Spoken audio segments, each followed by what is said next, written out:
tax credit in a final version. Number of people filing weekly jobless claims moved lower. According to the Labor Department, initial claims for unemployment benefits last week fell by 11,000 to 225,000. That's the lowest level in nearly 2 months. Stocks lost ground on Wall Street today. The Dow dropped 76 points to 24,508. The Nasdaq fell 19 points. You're listening to NPR. Buy it, use it, break it, fix it, trash it, change it, mail, upgrade it, charge it, point it, zoom it, press it, snap it, work it, quick erase it, write it, cut it, paste it, save it, load it, check it, quick rewrite it, plug it, play it, burn it, rip it, drag it, drop it, zip, unzip it, lock it, fill it, call it, find it, view it, code it, jam, unlock it, surf it, scroll it, pause it, click it, cross it, crack it, switch, update it, name it, read it, tune it, print it, scan it, send it, fax, rename it, touch it, bring it, pay it, watch it, turn it, leave it, start, format it, technologic. Technologic. Live from studios in Self Hall on the beautiful campus of Jacksonville State University, it's the Hey Techies Show. Now, here are your hosts in chairs that should have been thrown out years ago, Michael, Bruce, and the Guru.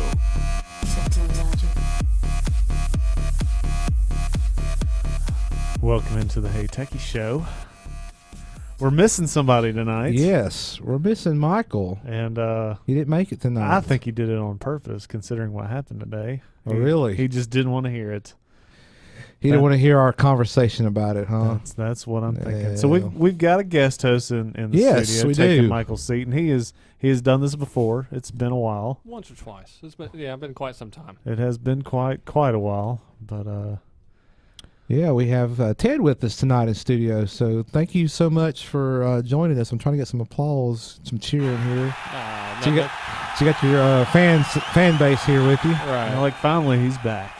It's nice to be back. Well, man, I don't know about y'all's day, but I did see the news. What news about the repeal? What repeal? No, I'm just kidding. We'll get to that later. We've got enough news here, just what's happened in the last 48 hours to talk for. Well, that's good for multiple hours because tonight. my day has been slammed. I was rolling in here on two wheels. Yeah, literally. Empty tank of gas, literally and figuratively. So I've been traveling the last 3 weeks. It's been rough. Wow. So can't wait for. I'm sure we got a break coming up. we got to talk about that. Yeah, but so it'll be. But we had a long break there for a while because we went multiple weeks because of different things getting us preempted or we couldn't different reasons. We'll just put it that way. And do we know about next year? We do not. I'm glad you brought that up. I think we're still working out some details, maybe possibly moving the show to a different day and or time. Okay. So stay tuned to our website, Facebook, Twitter. We'll make sure to post it there. Our Snapchat, Instagram. No Snapchat. Unless Bruce monitors the Snapchat. Yes. Yeah. Bruce monitors all the social media. No, but seriously, HeyTechieShow.com on Twitter, Facebook.com/HeyTechieShow or HeyTechieShow.com. Absolutely. So just follow there, and if when something changes, we'll let you know if changes.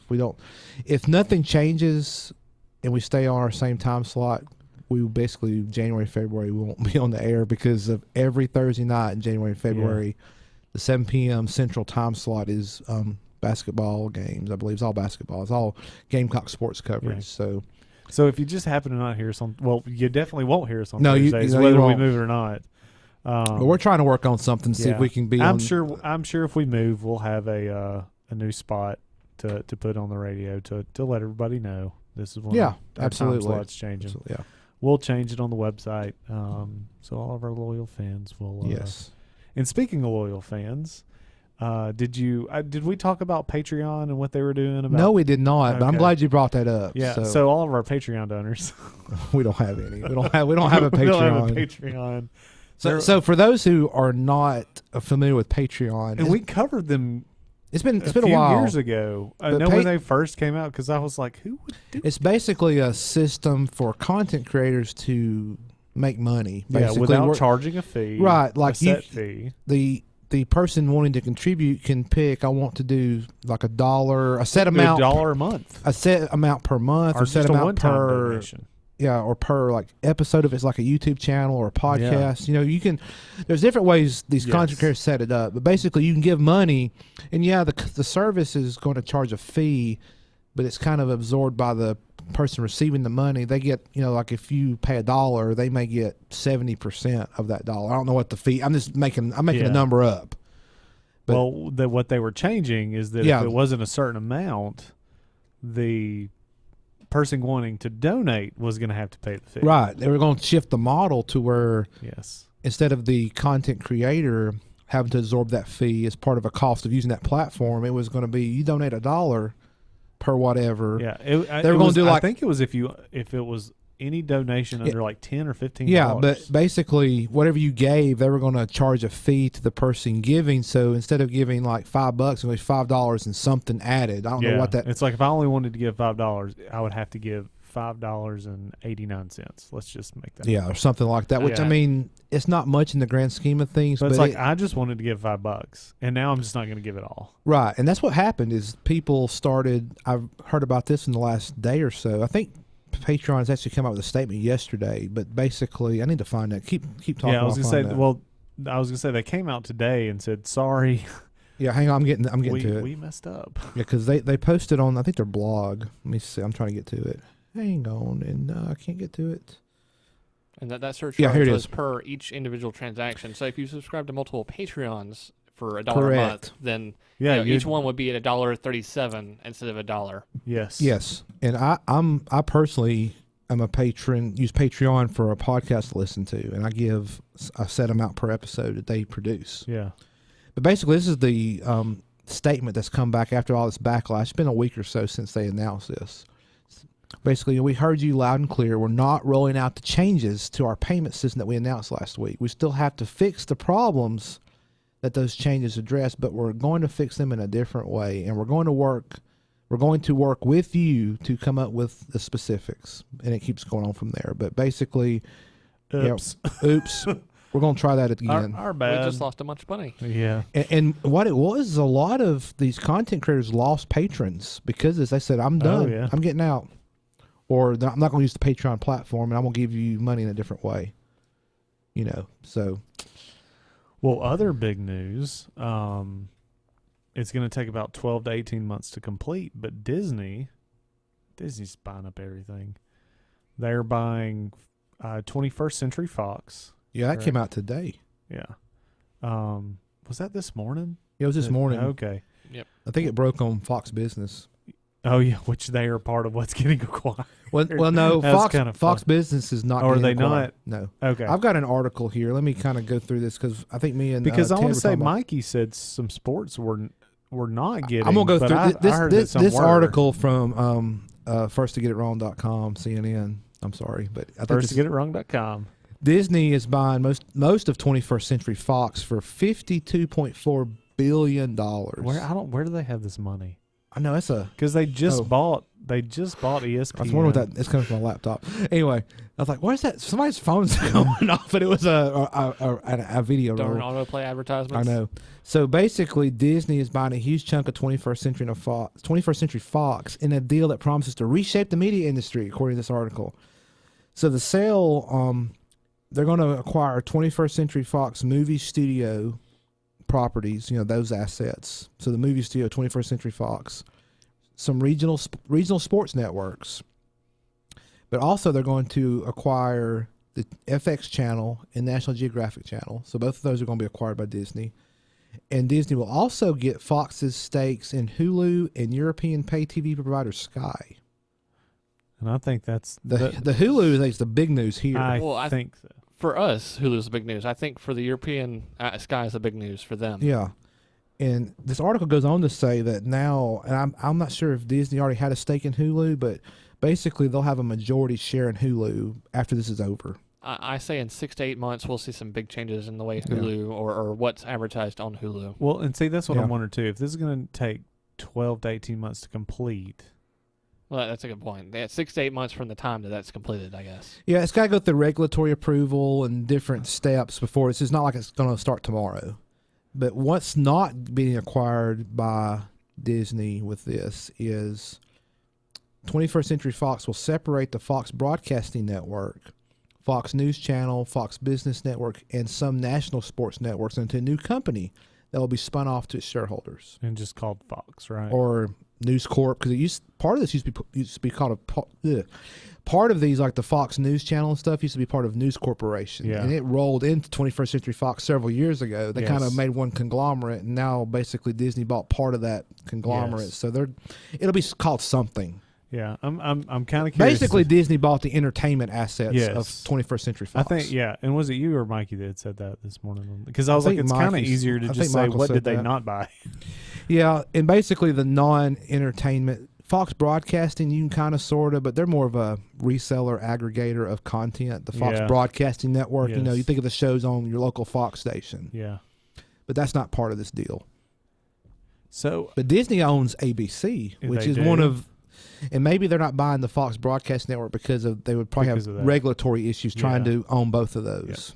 Yeah. And I wonder too with those purchases, because I'm pretty sure 21st Century Fox owned certain parts of Marvel and DC that Disney does not. So I'm wondering how much of that, because just the way Marvel's divided up is, I mean, whenever they said Disney bought Marvel, it was like, well, they only bought this portion. Maybe I'm not too much following the whole Marvel. Yeah, I'm gonna have to go. It, I'll have to look that up. But one thing that I was kind of curious about what that. This is one thing. My prediction with all this is the Hulu piece. Yes, is now Disney at the end of this will have a majority stake in Hulu, so basically they can call the shots. If you own 51% of something, you basically have control. Whether the other 49% like it or not, you have control. So I think what's going to happen here is you're going to end up having, if it's not already happened, I think it's already happening, but this is going to get more personified, more intense. I call it the streaming wars between the different streaming providers: Netflix versus Hulu versus Amazon versus YouTube Red versus whatever Joe's streaming service versus whatever.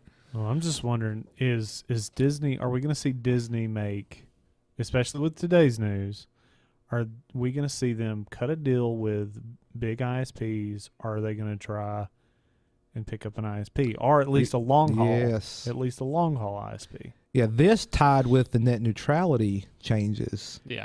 It's going to be, I hate to say this from a business perspective, whether you like the net neutrality changes or not, if that's the path that they're going down, if it's going to make business sense for somebody that's a content provider to own an ISP, or like you say, a long haul piece at least, or make deals with internet service providers, right? Because it's going to be financially lucrative. Exactly. Yeah. Hey, I want just my service on your internet connection, or this doesn't count against which whatever, right now, or it's part of this package. I think T-Mobile already does that, a little bit of that with their binge on. But I think they're doing it in a way that's actually kind of nice in a good sense, but it could be very easily bad quickly. Yeah. I know they were kind of on the edge of getting in trouble with some of it. Yeah. And for those who don't know, binge on, you basically turn it on your cell phone, and it basically reduces the quality of the stream to, I think, 480p. Yeah. Mm-hmm. And but it doesn't count against your bandwidth. Correct. Bandwidth. There's no you're data. Taking a lower quality. Yeah. There's no cap on the data amount that you can stream. Okay. So the thing that makes it that sounds like progress in my book is that anybody can actually join that currently. Yeah. And there's no fee to join. And that's T-Mobile only, correct? Correct. T-Mobile only currently. Okay. The thing that can make it really bad. It was something across their network. They were like, any content provider can join that. There are some regulations as far as what you have to do in order to get on that. Yeah. The thing that can make it really bad really quickly is charging for access to that. Yes. To say, well, do you want Netflix to be able to get to Netflix on this?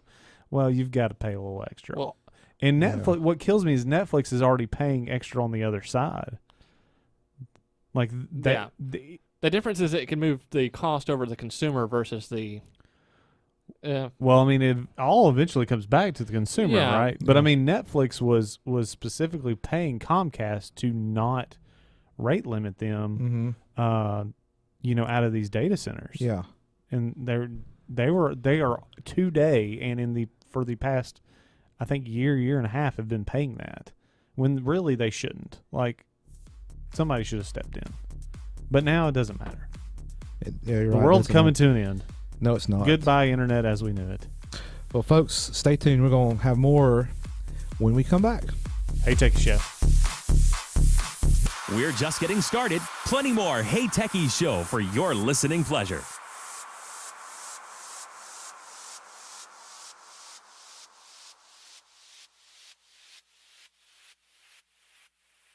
Gamecock Outfitters.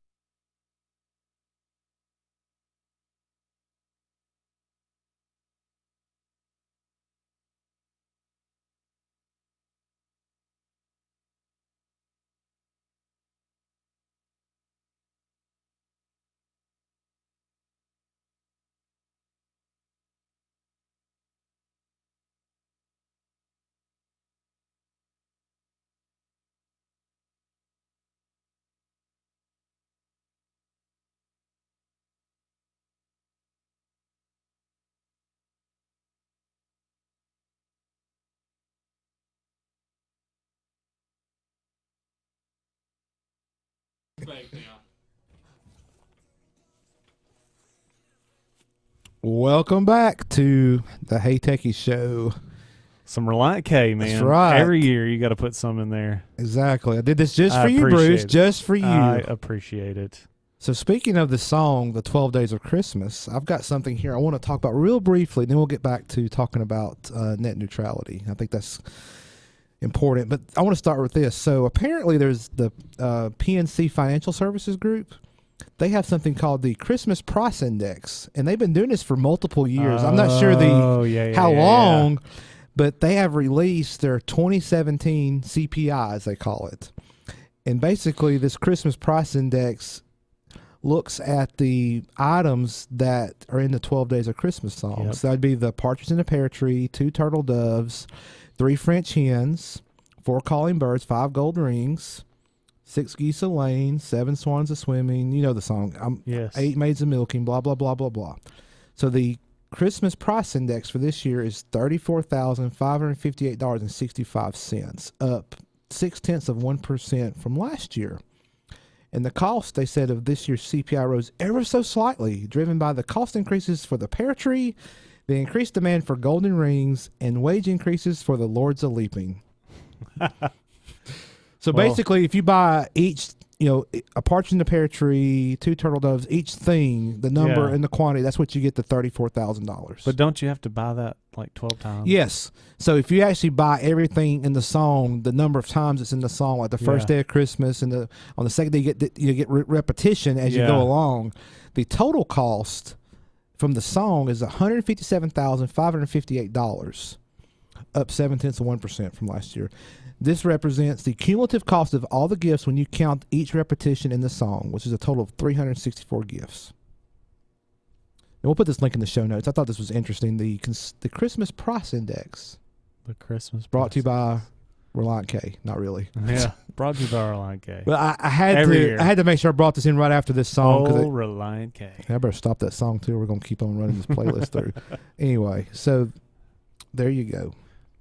Or you could just take all that money you would spend and put all that money down on one of those new Tesla Roadsters. Or Bitcoin, the way it's been going recently. I got a story about Bitcoin. Maybe we'll get to it here in a little bit. But I think we need to really get into the meat and potatoes of this net neutrality stuff, in case you've been living under a rock for the last week. So what are we talking about? Yeah, really. It's over. The end of the internet as we know it. Yeah, the end of the internet as we know it. Well, the beginning of lawsuits have started. Yes, that's true. But they've repealed it. It's no longer Title II. It is back to Title I, and they can the ISPs can shape it how they want. We're just along for the ride, and to pay it all, pay for it all. I mean, and that's the thing that kills me, is that you pay these fees for them to build infrastructure. They've gotten tax cuts. They've not done it. now they want this back to the way it was, so they won't do things, but they just want the ability to be there, but they won't do them. And I mean, this is what you're going to see. It's really going to hurt small businesses. It's going to hurt small businesses. It's going to hurt it's going to hurt things like net. I think it's going to hurt progression, just in my opinion. Yes, I agree with you. It's going to hurt innovation. It's creating a higher bar to enter a market. I can agree with that. Yeah, exactly. And that stifles innovation. It stifles entrepreneurship. It does. Small businesses. Yeah. Hopefully we're wrong. I don't know if you ever went back and pulled up, because I think I said before last week, I was like, I cannot remember what I said before they, or when we found out that it was being changed to Title II. And I said, I think my words was, I don't know how I feel about this yet. We'll just wait and see.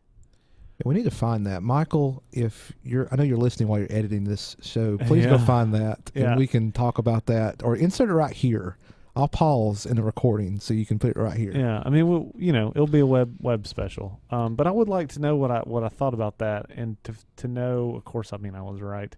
Of course. To see how right I was about what how I right thought. You are, yeah. But yeah, and this, my gut reaction with this tells me it's not going to go well. It's not going to not go well immediately. It's going to be business as usual for probably 6 to 8 months. But then you're going to see something small, and it's going to be just a snowball effect. It's going to be, we're going to introduce this one little thing. Yeah.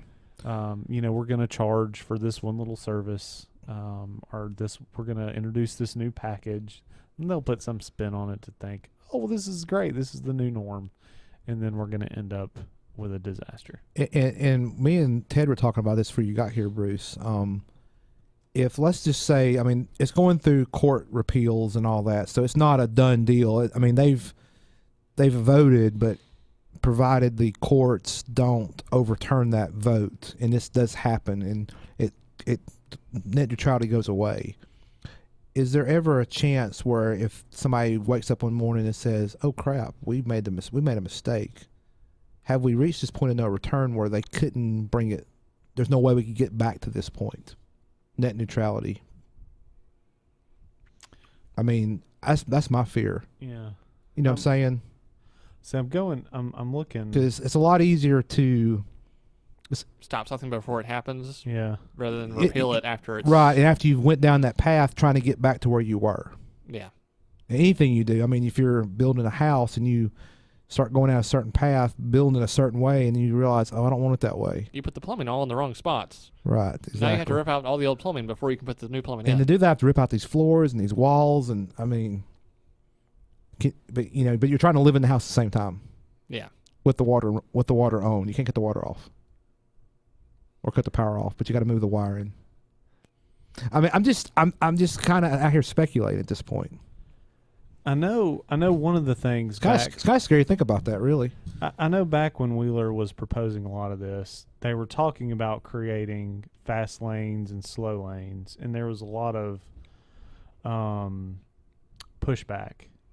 Yeah. But I'm trying to figure out. But none of that was put into place, and they're made Title II. Yeah. So let me just while you're kind of thinking, I want to mention this, and I'm not going. Hold on a second. I'll wait. So epiphany time. Yeah, this is an epiphany because I'm kind of skimming through the Wikipedia page. On November 10th, 2014, Obama stepped in and recommended the FCC reclassify broadband internet service as a telecommunications service in order to preserve net neutrality. I'm wondering. Yeah.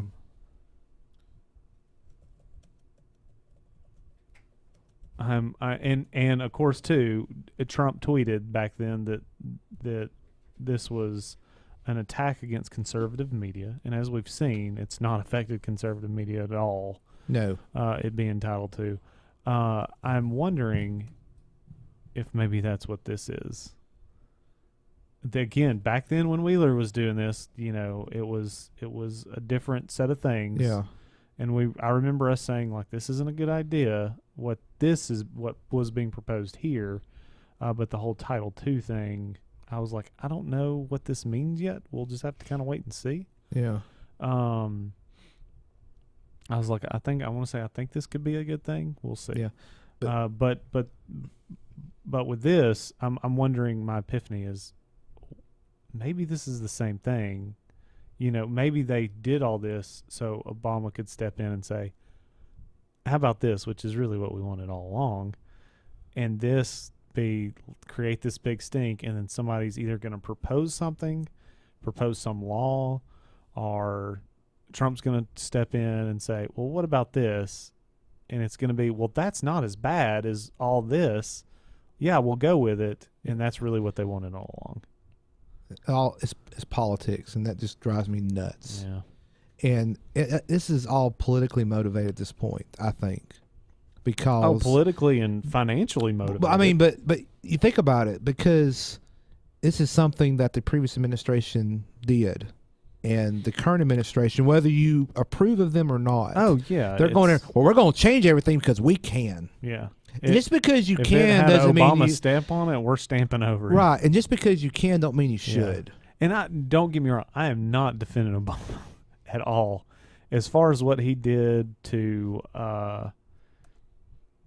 just privacy and your rights, probably one of the worst presidents of all time. But we're talking about this one piece. We're talking about this one piece in a vacuum by itself. Yes. Yeah. Did he get this right? Versus what it was, yeah, I think that moving it to Title II probably was a good idea. Mm-hmm. Because now we're back to where we were before that, which everybody was like, well, yeah, it was fine before that. But look at what has changed. Exactly. And what has become a threat to older companies. They want to keep that status quo. Netflix has created some shakeups. Well, see, even back in 2012, reading up that apparently AT&T blocked FaceTime unless you're subscribed to a more expensive plan. They did do that. You're right. Which is another thing you can do with net neutrality gone. Yeah. They could want this extra service? You got to pay for it. Yep. Yeah. You want to stream phone calls? So don't think it's just going to affect you if you're the average consumer. And I'm not a business owner. Don't plan to be. I'm just a consumer of internet. It's going new features. It's going to affect you. Yeah. It will. And I would say video calling. I mean, I've look how much Skype has changed since then. And look at Duo. Look at FaceTime. How much it's improved. Because if it would have been left that same way, people are like, well, another thing, talking about video and streaming over, I say internet, but cellular. Yeah. Like broadcast television stations, they now have a way they can have a camera and a device they wear on a backpack, and they can, if they have a cellular connection, they can send broadcast quality video and audio back to their station wherever they're at. Yeah. But guess what? But they'll be able to pay for that. Yeah, but 10 years ago, I'm going back 10 years ago, that required massive infrastructure, massive like satellite trucks and satellite time. Yes, costs a lot of money. And you're right. Yeah. They have the resources to afford to pay for that premium service. Big companies do. Maybe local stations they don't. They don't. No, they don't. What if you wanted to do a live broadcast on site? At one of the robotics competitions. One of the things we're doing right now, we're broadcasting to YouTube. We definitely couldn't afford it. Yeah, or if you were an entrepreneur trying to, I'm going to talk about one of our friends of the show, Red Zone Weather. He's shaking up with what he's delivering weather, which is outside of a traditional broadcast station. Yes. Yeah. If he wanted to do some live remote thing, that stuff would get very expensive for him. Yep. So from all of us at the Hey Techie Show, including Michael, I guess he can't say anything. Pi, you may have just ruined the internet. The largest machine that man has ever created, you may have ruined it. Thanks. Yeah, I want to mention this one thing real quick. This is where I'm not going to talk about it because we're about to. I'm really surprised my phone's not blowing up. He's not listening there right now. Okay. So this is an article from Ars Technica, and basically net neutrality. The title is "Net Neutrality Repealed Based on False Description of Internet," investors say. So basically, there was a letter, a 43-page long joint comment that was sent to the FCC, and it was signed by 21 different people, including the Internet Protocol co-founder Vint Cerf, the World Wide Web inventor Tim Berners-Lee, Apple co-founder Steve Wozniak, public key cryptography inventors Whitfield Diffie. I mean, these are some high-profile folks. Yeah, people that basically created everything you use day to day as far as technology. And this comment basically tells them, the letter calls for delay. This was published. This article was published several days ago, but it was calling for a delay in the vote Thursday to deregulate broadband service. And let's see. It said the FCC ignored the analysis from experts and failed to hold any public hearings to hear from citizens and experts before repealing the rules, the letter said. It's a 43-page long letter, and I think there's a link to it in this article, but I won't bore you with it. But I just wanted to point this out. You've got these, I call them experts. You don't call them, they are experts. Yeah. There's no, just in my opinion, they're experts. No, they were the pioneers of what gave us the ability to even be on the air right now. Yeah. So that is that. So I got a question, because I did not, I had steered away from a lot of this news over the past few weeks about all this stuff leading up to this debacle today. Yeah.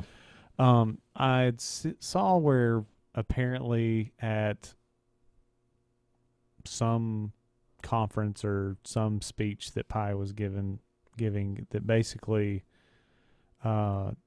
he chuckled about how he was paid and bought for by Verizon and there to do their bidding. Did you see? No, I did not. What about you, Ted?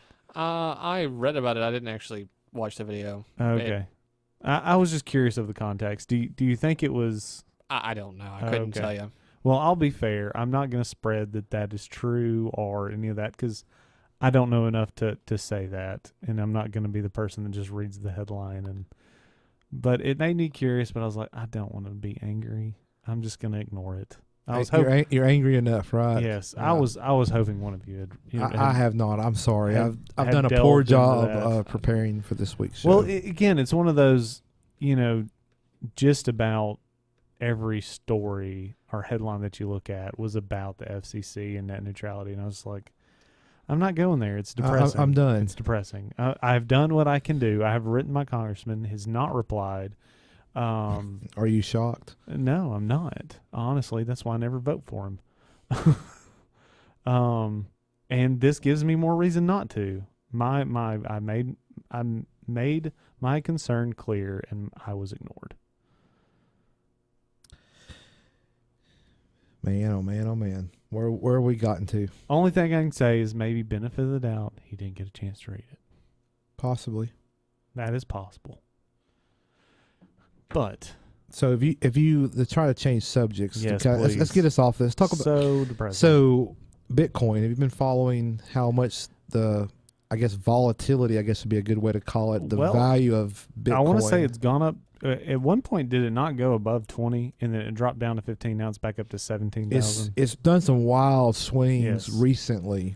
Well, and I know some of that is, where people are trying to sell when it was what they thought was high, and then the value dropped. But I will say this: I have not listened to the complete podcast yet, but I know, I say our good buddy, but Steve Gibson. He apparently has a computer somewhere that he had mined a long time ago, back when mining 1 Bitcoin gave you 50. Yeah. He had mined 2, so he has 100 Bitcoin somewhere on a computer. Wow. And it's just kind of, he's like, it has a RAID, like he could go and get it. It's behind some stuff. The dude has almost $1 million. Oh my gosh. Sitting there. Today. Tomorrow it may do, $5. Yeah. $5, yeah. And we all know Leo Laporte. He may say different. Dude's loaded. He's done quite well for himself. He has done quite well. He is not hurting. No. but he was like, you know, what? He's like, I don't know how comfortable you are financially, but why are you not like finding this computer and getting that Bitcoin wallet? Like, what are you doing? And he's like, I don't know, you know, I'll think about it. I was like, man, I wish I could say that.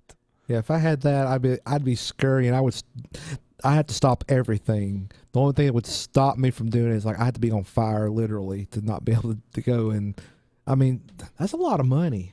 Yeah, what is it right now? I guess if it was $17,045.65 for one Bitcoin. Yeah, man. And I guess if I heard on the podcast right, if he's got 100, then he's got $1.7 million just sitting there. Yeah.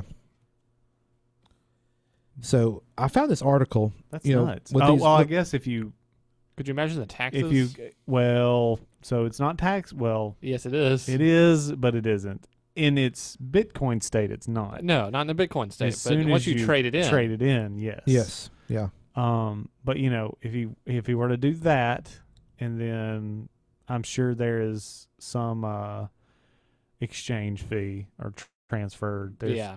You know, I mean, 1.7, and then I think you could stand to lose $700,000. Then again, you might not accidentally flood the market, drop the coin, drop the cost. Yeah. But not until after you've already sold, right? Well, you're kind of leading into this article about the Securities and Exchange Commission has chimed in. Oh, have they finally? Yes. So all this craziness of recent. Yes. I knew they chimed in on one that was trying to do an IPO, and they were like, you're not registered. Yeah. So the SEC chairman, Jay Clayton, recently addressed some comments to both Main Street investors and financial services and market professionals that are selling these new financial products. Because now you've got these companies getting involved in trading Bitcoin. Yeah. And I want to say it was Wells Fargo. I think that's one. There's or was it Morgan Stanley? One of them said, "We absolutely." I better not hear of. Yeah, one of them said, "If I catch anybody doing it, they're fired." Yes. And another's like, "We're doing it." One will do it on a case by case basis. Yeah. Another one said that. Yeah. I think the Chicago Board of Trade is actually going to have an index for that, or I don't know. Yeah. I'm not into all that. I'm not a money trader. Apparently, the CME, I'm not sure familiar with them, is actually selling Bitcoin futures now. I think I did read that. So maybe the futures is what I read about with the different Chicago trade things. I'm very ignorant when it comes to that, unfortunately. But anyway, basically a short version of this was three main principles that his statement for investors. He said is buyer beware. For market professionals, coin offerings are securities, and for market managers, you may be in violation of U.S. securities laws if you're not registered with the SEC and selling some of these securities. For Main Street investors, Clayton notes that there are, quote, substantially less investor protection, end quote, than in traditional security markets, and cautions that this lack of protection creates great opportunities for fraud and market manipulation. So, and the SEC hasn't registered any coin offerings and hasn't approved any public offering for exchange-traded products that hold cryptocurrency, so investors should be careful of anyone who makes claims to the contrary. At least at the time of this article was published, which was December 11th. Excuse me. But it's interesting where we're going with all this cryptocurrency, and Wall Street's getting involved, and Main Street, and investors are getting involved, and Steve Gibson has almost $2 million of U.S. dollars currently in Bitcoin just squirreled away that he's like, I'll get to it one day. It's like me and you, Ted, were talking before the show. Like, I've got to figure out my local backup strategy with my computers at home, and I'm going to try to get around to it during our Christmas break. It's the same thing that Steve Gibson. Oh, I got some money sitting over there. I'll get to it maybe this week, maybe when I get time. If you don't need it, I guess you don't need it. I guess you don't. Yeah. I guess it's when you got this like a big pile of T-shirts, something. You just keep grabbing. You just like, oh, I got them over there. If I need them, they're there. And I got some right here. I'm good. Who knows? Maybe those over there will grow while we're not looking. Maybe. Never know. Never know. So crazy. Wish I'd have mined me some Bitcoins early on. I think we all do. Of course, there was some sad stories about that as well. Oh, really? Yeah. Unfortunately, some people sold early. Oh, yeah. And so I mean, that, in anything like you buy stock in a company, and you hit a certain threshold, like yes. Well, I mean, it's like I sell, and then like keeps on going. It's like, oh man, if I just kept it a little bit longer. It's like that guy. It's that risk reward. Well, I was gonna say it's like that guy that bought pizza with bitcoins a long time ago, and it was like 1,000 bitcoins or whatever that he. That's the guy I'm talking about. Yeah, but if he would have not done that, Bitcoin would never become what it is today. Yeah, that's true. If everybody would have just done it and held on to it, and of course, I think ransomware has really helped out Bitcoin. Yeah, I think so.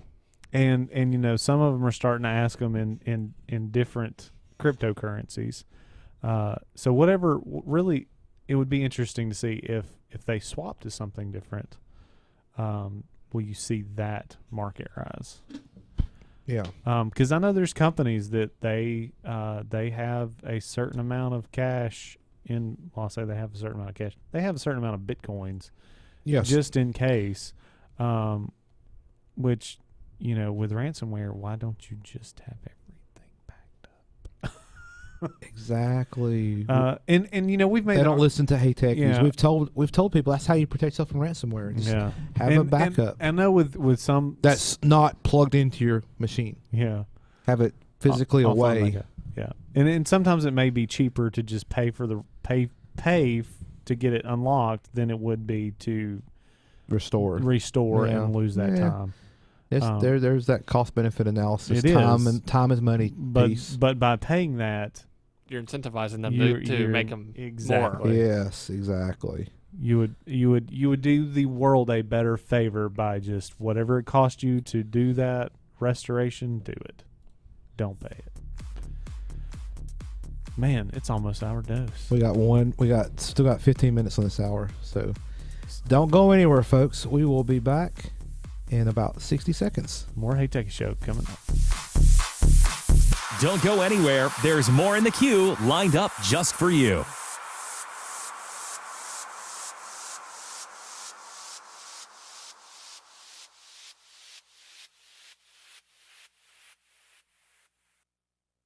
Gamecock Outfitters, located on the square at 109 Ladica Street in Jacksonville, provides customers with outdoor apparel and gear. Gamecock Outfitters is able to help you find exactly what you need for every outdoor adventure. Gamecock Outfitters is open Tuesday through Friday from 10 o'clock to 5:30 and Saturday from 10 o'clock to 5 o'clock. For additional information, contact them at 256-435-2008 or check out their website at GadsdenOutfitters.com. You're listening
Welcome back into the Hey Techie Show. We have moved on from the terrible news of the FCC, and we will talk about it no more. To the great Christmas season that's upon us. That is right. Oh, what a glorious night! Sidewalk Prophets. Man, great song. I was streaming some Christmas music, and if you're like, man, it just doesn't feel like Christmas yet, even though we just had that snow. That snow is awesome. I was going to ask you about that. Yeah. You mean on the air or off the air? Yeah, we can talk about it on the air. I meant to do it in the very first segment, but kind of got off topic. Man, it was great. I was working from home. I was prepared. I was told, just telecommute today. Well, I made it to my place of employment, but yeah, when I got both of you did. Well, here's the thing. Like we were open for business, so I waited to get word that morning, and I was like, oh, okay, we got to work. So I get a shower, get dressed. Yeah. I got to my car, which is not in a garage; it's outside. So like, there's snow on my car because Well, when I woke up that morning, like before daylight, I saw a light dusting on the ground. Okay, we're getting a little accumulation. It said little to no accumulation. Oh, it's a little bit. Okay, that's nice. It looks pretty. Yeah. Time I got to my car to leave for work, a little bit more. It started falling. Powder. Yeah. And I cranked my car. I was like, I can brush this off probably with the wiper blade. Yeah. Wiper started. It stopped. I was like, oh gosh, how am I gonna get this stuff off? So I just went and got a broom. Had to use a broom to basically brush it off my car. So I drove in. 15-minute drive was about 25. I went slower because the roads were slushy, but it wasn't like it was. Nothing was sticking yet. It wasn't ice. Yeah, it was just slush and wet on the roads. Yeah. So I got up here, and about 2 hours in, they sent us home. Yeah. But that's when they were starting to close roads. But luckily I made it home, and I think what was our saving grace is not tech. I'm sorry. Yeah. I know we try to twist it into tech, but. Oh, I can twist it into But tech. the fact that the schools had canceled that day was the saving grace. I was trying to get home because it wasn't gridlock on the roads. Yeah. And I will say, some people pick at the school boards and the administration because they smell snow. They're like, we're canceling. But honestly, as far as the safety concern, that is the best thing because, like you said, that would have been gridlock. Who knows what? Because let's say they had decided, we're going to go ahead and operate. Yeah. And then they tried to cancel. Yeah. Beside the gridlock piece, but the safety piece of it's either do we take the chance to try to get them home, or for parents to come get them, or we're having to now hold on to these kids for an indefinite period of time. Yeah. And it's not and these schools they're not equipped to house people overnight. Yeah. I mean, they probably have food in the cafeteria and they could do something, but it's just they're not set up to do that. No. And the people working there have kids and family that may not be there with them. Yep. So I have to defend educators and the folks that make decisions. It's tough decisions. Oh, it because is a tough decision. The thing with this, at least in the state of Alabama, if a state of emergency is declared and they cancel school due to the state of emergency, they can get that day where they don't have to make it up. They can go to the state board of education and get it kind of wiped off to where it's no makeup. But in this case, there was not a state of emergency, so this day will have to be made up, and that's a difficult subject because people make plans based on the calendar. Yeah, but I mean they have days built in. They do, but most of the time, people plan stuff around and they assume that day is going to be off. Yeah. But now that's going to change. That's what you get for assuming. Those days, I know. Those makeup days are there for a reason. But I'll say this, and it's not because we're in the South and we just don't know how to drive in snow, because most of the time when it snows here, it's ice on the road, and you can't drive in ice, north or south. And we don't have the infrastructure to de-ice the roads like they do. Because it just doesn't happen that often. It don't happen enough for them to invest in the equipment and the means to do that. On the plus side, it keeps our cars from rusting nearly as quickly. That is true. Yes, that is true. Which I did wash mine, Saturday afternoon. Yeah. I was out there. I was out there in like 35-degree weather with boots and gloves on washing my car because I wanted to make sure I didn't get none of that crud. I was worried about the body of my car. Yeah. So, and somebody drove by, why are you washing your car? So I'm trying to get this crap off of it so I don't rust my body. Yeah. Anyway. Yeah, I've got a lot on mine. My wife took my car somewhere, and I was gone, this past week, so I didn't get to wash it. Front wheel drive, probably a little bit better in that type of condition. Well, I mean, she's got an all-wheel drive vehicle, but it was somewhere that I don't know. It was just take it there. It's not a big deal. You'll be fine in that. It was right there. Yeah. But yeah, so I was working and when the power went like out. Oh, you lost power. Yeah, I lost power. How long was yours out? I mean, it was Which time? Yeah, which time? That's true. Yeah, somebody else I know lives on that part of near where you live. They had multiple bouts of power outages. But definitely would like a whole home battery because, I mean, I have battery backups on stuff, and I was still working while my power was out. But I told the person that I was helping, I was like, I probably got about 20 minutes, and you're going to have to get somebody else. It's like, go ahead and call them now. I got them. Well, I had before, I mean, the power was fine, but I was like, let me go ahead and get your contact info just in case for some reason we get disconnected. Yeah. And I was just about finished helping him. Power went out. Of course, all my stuff was still up on battery, so it was still working. Yeah. Got him fixed. You know, said my goodbyes. Talked to whoever else was on the other end that was prepared to help, and they're like, okay, yeah, that's fine. Everything's good. Yeah. And then boom, out. Like, so I mean, just wow. made it by just a few minutes. Wow. And then after that, I was like, well, I'm done for the day. I'm done. Work's over. Yeah. Let's go play in the snow. Yeah, my daughter, she played for a little bit, and then she was like, I'm shivering. I want to go inside. I'd rather be inside. So, I mean, we have gas fireplaces. We stayed warm. I will say this, like the abundance of, because of social media and net neutrality, I'm going to throw that in there too.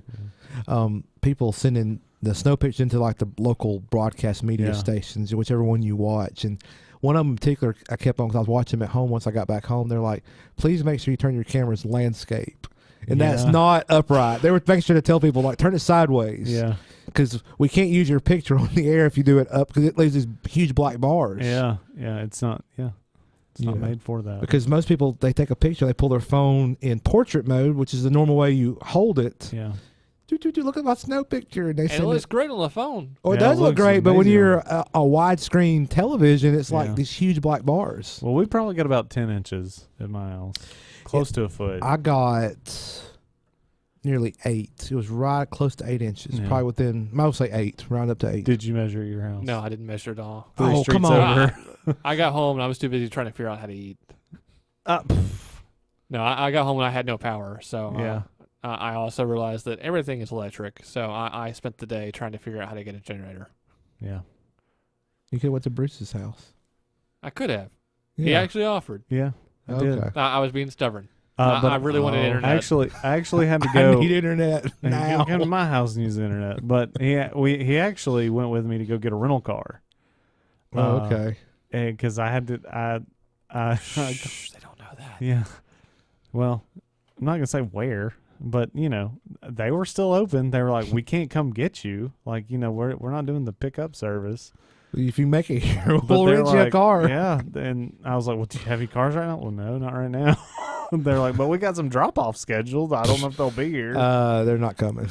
But they had just had one dropped off, and they had one car ready to go. So that was the car I got, and it was my car for the next 5 days. I only saw one accident on the way. Do what? I only saw one accident on the way. At least it wasn't the car you're renting. No. So we got a few minutes left here. We kind of got off on an aside here, a tangent. So I found this article. I thought about. I saw this. I was like, because this is a company called Iron Mountain, and I know them from previous jobs and what they did. I knew them as a record storage company, like physical paper records. But I did some research, and they do more than that. They also have data centers and stuff. But they've recently acquired I/O Data Centers U.S. operations for a cool $1.3 billion. Wow. So Iron Mountain announced today, which was on the 11th. I must have done a lot of research on the 11th. Anyway, they announced on the 11th that they're acquiring U.S. data centers assets of I/O data centers for $1.3 billion, and the price tag could potentially go higher. With that purchase, Iron Mountain gets some serious assets, according to this TechCrunch article, including 4 state-of-the-art data centers in Phoenix and Scottsdale, Arizona, Edison, New Jersey, and Columbus, Ohio. The 4 buildings encompass 728,000 square feet of data center real estate with 68 megawatts of capacity. Iron Mountain also reported there is room for expansion at the Arizona and New Jersey facilities for a potential additional 77 megawatts of capacity. That's a lot of servers, a lot of disk space, potentially. They've got either an office or storage facility in Birmingham. Oh, do they? Yep. 2nd Avenue South. 2nd Avenue South. Go talk to them. But I did do there's a Wikipedia article. I will put this in the show notes too, the Wikipedia article. But they're an information management services company is what they consider themselves in, which I knew them from like storing physical paper records. Yeah. And they shred physical paper records. Yeah, and they're called Iron Mountain because their first, storage facilities were actually, one of them was in a old iron mine. Yeah. And they nicknamed that mountain Iron Mountain. And they actually were growing mushrooms in there at first. Huh. This is back, this company was it was founded in 1951. Oh, wow. But it's evolved to where now they started storing records. They've had contracts with the government for years, storing very, valuable records and things like that in these fortified mountains. But now they've kind of transitioned. Like old mines and stuff there. Yeah, once you've mined all you can get out of it, they would buy the abandoned mine, and the people, the mining companies, are like, oh, we can't use it anymore here. Yeah, we'll sell it to you. Well, that's kind of like farmland. It's at some places it's more profitable to turn your farmland into a data center than it is to farm. But now they're getting into the data center business. I'm not. Some of that may be fortified. Some of it's probably not. But they're. Oh, well, they already had that, did they not? Well, they started. I'm not sure. They've already had secure storage. They've had secure storage. I think they've been in the data business for a while, but they're getting. It was in 2004. They formed a digital assets division called Iron Mountain Digital. So they've been doing it a while, a little over a decade, but now they're getting serious because they bought this company at $1.3 billion with tons of data center and expansion capabilities. So, maybe your next website may be at an Iron Mountain data center. Like Amazon, AWS, they could rent some space from Iron Mountain. You don't never know. Because I don't know. Is AWS? Is it on their own hardware, or they just? I don't know if they use off-the-shelf hardware or not. I haven't actually looked into that. I've never have either. I was just curious, but anyway. Maybe we'll find out during the break, and we'll tell you in our dose. Yep. Stay tuned. Coming up.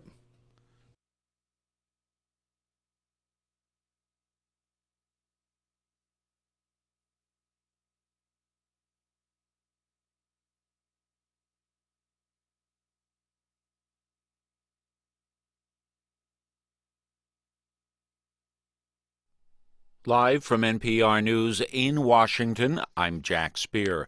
In California, the giant Thomas fire has claimed a firefighter's life. There are no details yet on how it happened. Meanwhile, fire crews are slowly making progress on wildfires burning across Ventura and Santa Barbara counties. The Thomas fire is about 30% contained. It has burned more than 242,000 acres. Jonathan Bastian from member station KCRW has more. Calmer winds over the past 2 days gave crews an opportunity to make headway on the blaze. But according to Brendan Ripley of the Ventura County Fire Department, that could change. Next 3 days are going to be very challenging for us on the fire. The winds will come out of the northwest, and that will affect the coastal front area above Santa Barbara and Montecito. Thousands of residents in Santa Barbara County remain under evacuation orders. Falling ash and smoky air have forced many retailers, restaurants, and hotels to close, which is a major blow to a region that depends on tourism, especially during the holiday season. The Thomas fire is now the fourth largest in state history. For NPR News, I'm Jonathan Bastian in Santa Barbara. Embattled Texas Republican Congressman Blake Faileth will not run for re-election. He faces allegations from his former staffers of sexual harassment and creating a hostile work environment. More from NPR's Susan Davis. Faileth denies any wrongdoing, but the allegations are mounting. The congressman paid a former communications director an $84,000 settlement to close a sexual harassment complaint in 2015. The House Ethics Committee recently relaunched an investigation into that complaint. Faileth's decision also comes a day after CNN reported that another former aide has contacted the Ethics Committee to share his account of working for Faileth that alleges the congressman was verbally abusive and sexually demeaning. House Speaker Paul Ryan told reporters that he supports Faileth's decision to leave Congress. Susan Davis, NPR News, the Capitol. The Federal Communications Commission has voted to do away with the Obama-era rule known as net neutrality. Essentially, the regulation prevented providers like Comcast or Verizon from slowing or blocking websites and apps or charging more for faster access speeds. The agency's Democratic commissioners dissenting in today's 3-2 vote. New York Attorney General Eric Schneiderman says it could have a chilling effect when it comes to alternative points of view. Even worse, today's vote would enable ISPs to favor certain viewpoints over others.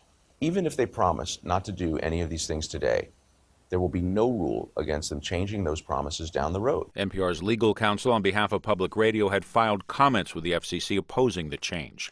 Giant pharmaceutical maker Teva says it intends to lay off more than a quarter of its global workforce. It's part of a major restructuring. World's largest generic drug maker says it will axe 14,000 jobs over the next 2 years. Stocks lost ground today. The Dow was down 76 points. The Nasdaq fell 19 points. This is NPR.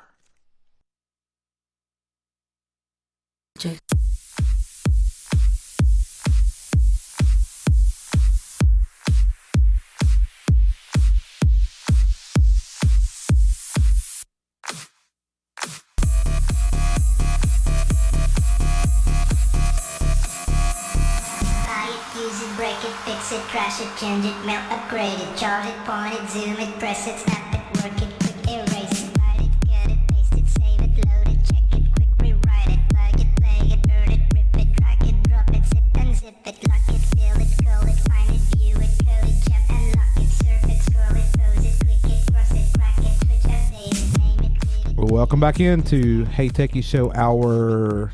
Dose. You're a little slow on the draw there, Bruce. Yeah, well, it was something we were talking about during the break. I don't know if you wanted to bring it up now. Yeah, let's go ahead and bring it up. Let's go ahead. So, anybody still use AOL Instant Messenger?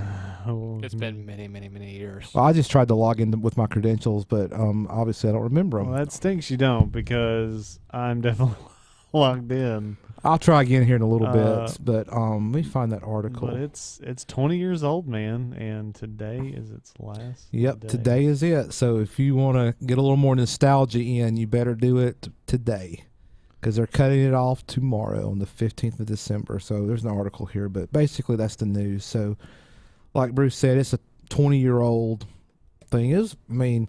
Basically the beginnings of social media, I guess you could say, to a certain degree. I mean, it was such a, not really social media, but it was just. It was your first instant messenger. Yeah, it was the first instant messenger, and I remember maybe. The first widespread. Used, CompuServe was probably, and there's probably some others that predates the internet that were probably first, but the first widespread, because I can remember getting on AOL just to instant message people, and you had like the away message, so like. If they were online but they were away from their computer, send an away message. Yeah, I always love the AOL. You got mail. Login. Yeah, although it's not really related to AOL Instant Messenger. Yeah, it's along the same line, and we tend to go off on tangents quite often on Hey Techie. So you got mail. Oh yeah. Well, for a long time in Gmail on the left hand side, before they had, before they came out with Hangouts and all that, you could. Sign in with AIM. Sign in with AIM. So I guess I had AIM for years, and it was over there in the corner. Never really used it, unless somebody hit me up on it. But yeah, man, I wonder if I can click through some of these people and see when the last time they signed on was. That'd be interesting. Yeah, I wish I remembered my handle. Man, I wish I remember I don't think I remember my handle. Let me try something here. Ooh, what would be interesting if I could pull up if there was any old chats saved. You better pull it off tonight, because here's the thing: when this goes down, like, they're cutting the servers off, so you'll no longer have access, and they're decommissioning the service. Like, you're done. So I can't remember. We gotta get on the show. I could try that for like hours. Bruce can keep trying while let me find this. Man, I'm looking at some of these. This is nuts. What? Some of your past messages? No, just some of the people. Like, oh, I remember that person. Yeah, I remember who some of these handles are, like who they go to. That's cool. Welcome to a trip down memory lane. Yeah, it really is. But you know what? Not a single one of them. Shocker. So I know we've probably talked about something along this line. This is recent news. So last week, FBI Director Christopher Wray, he had sworn testimony before the House Judiciary Committee. As most of these people in Washington do, they get called to these different congressional committees, and they have to go up there and testify, basically. So in this recent testimony before Congress, the director of the FBI has again highlighted what the government sees as a problem of easy-to-use, on-by-default, strong encryption.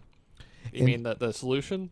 In prepared remarks last Thursday, FBI Director Christopher Wray said that encryption presents, quote, a significant challenge to conducting lawful court-ordered access, end quote. He said, again, using the long-standing government moniker going dark. The statement was just one portion of his testimony about the agency's priorities for the coming year. FBI and its parent agency, the Department of Justice, have recently stepped up public rhetoric about the so-called dangers of going dark. In recent months, both Wray and Deputy Attorney General Rod Rosenstein have given numerous public statements about the issue. Here, I think here's the full statement that's in regard to that. It said, in fiscal year 2017, the FBI was unable to access the content of approximately 7,800 mobile devices using appropriate and available technical tools, even though there was legal authority to do so. This figure represents slightly over half of all mobile devices the FBI attempted to access in that time frame. Where at all possible, our agents develop investigative workarounds on a case-by-case basis, including by using physical world techniques and examining non-content sources of digital information, such as metadata. As an organization, the FBI also invests in alternative methods of lawful engineered access. I love that, lawful engineered access. And the article then goes on to say, this is not the quote now, it's saying that lawful engineered access seemingly refers to, in part, to the FBI's office known as the National Domestic Communications Assistance Center, which actively provides technical assistance to local law enforcement in high-profile cases. Basically, hackers. Yeah. So, for me, I don't know how you could outlaw this, or they could force a company to give them something, a backdoor. I mean, how could they compel them to say, you've got to give us access to this? In this type of situation, you understand? Like, when they then in many cases they don't have access to it, right? And they shouldn't have access to it. Like, there's no need for them to have access to it. That's the customers. That is their information. Yeah. We don't. And not to defend the FBI or not to defend the going against not the backdoor piece. Yeah. But all these cases he's referring to is where they had lawful access. Yeah. The courts were able to grant them the ability to search the devices, and these devices had encryption. Well, and they were unsuccessful in a lot of attempts. I agree they should have access, but the problem is there's no way to feasibly do it and keep it secure. Exactly. Exactly. That's the thing. And their mission is well, they have, I don't even know what their mission statement is, but at one point it did say to protect from criminal and terrorist. Yeah. And you're not going to be able to protect when they have access. Right. By making things, by giving them more access, you're inherently making everything less secure. And then we also have other problems. Like there's another article that came out the 30th of November where NSA data leak exposed Army INSACOM project information. So that there was basically a bucket where there's containing information on Amazon that was misconfigured, and they had documents in there that were marked as top secret, and were under the classification of basically no foreign nationals were allowed to hear it, so no allies were even allowed to know that information. Wow. And it was publicly exposed on the internet. Yep. So if we can't trust the government to keep our data safe, how are we supposed to keep with the government? Trust them with a back door. Yeah. Yes. Well, and they did that with. Granted, this is a very bad example, but the TSA keys. Here, let's take pictures of them and press them on the internet. Yeah, the special locks that can get in. Yeah, the lock. I'll go ahead and tell you this.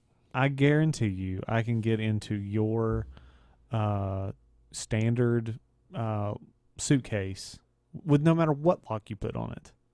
I bet you can't with the lock I've got. Oh no, you can. You just need a pen. I just need a ballpoint pen. I need to show you the lock I've got. No, you don't defeat that. I don't. You defeat the Well, I know, zipper.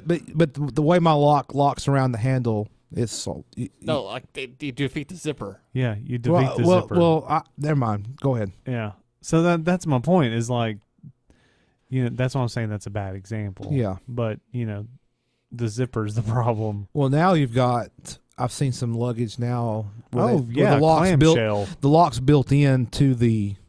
It's not like an external lock where you defeat the zipper and you're in. Well, unless that zipper is completely closed. And see, that may be actually be a good example because that is a good with example. encryption, you have that lock and the zipper or the closing mechanism of the case integrated together. But when you separate them and try to add a back door, you're it makes absolutely it right. easier to defeat other parts of the program. Yes. There's points of failure. Yes. And it's harder to secure. Yep. If not downright impossible. That is a good point. But I wanted to bring this up because I know we've talked about the stuff before about encryptions and backdoors. Oh, I know. Just you may have missed it, so make sure we mention it again. But again, the FBI director is basically, as part of his testimony to Congress, he's basically complaining. He's complaining, and that's where. And he's like, "Please do something." That's where we want backdoors. That's where when you have that person come in, you need to bring a cryptologist in and a cryptographer say, refute everything he just said. Like, what do you have to say about this? And Bruce Schneier is up there all the time.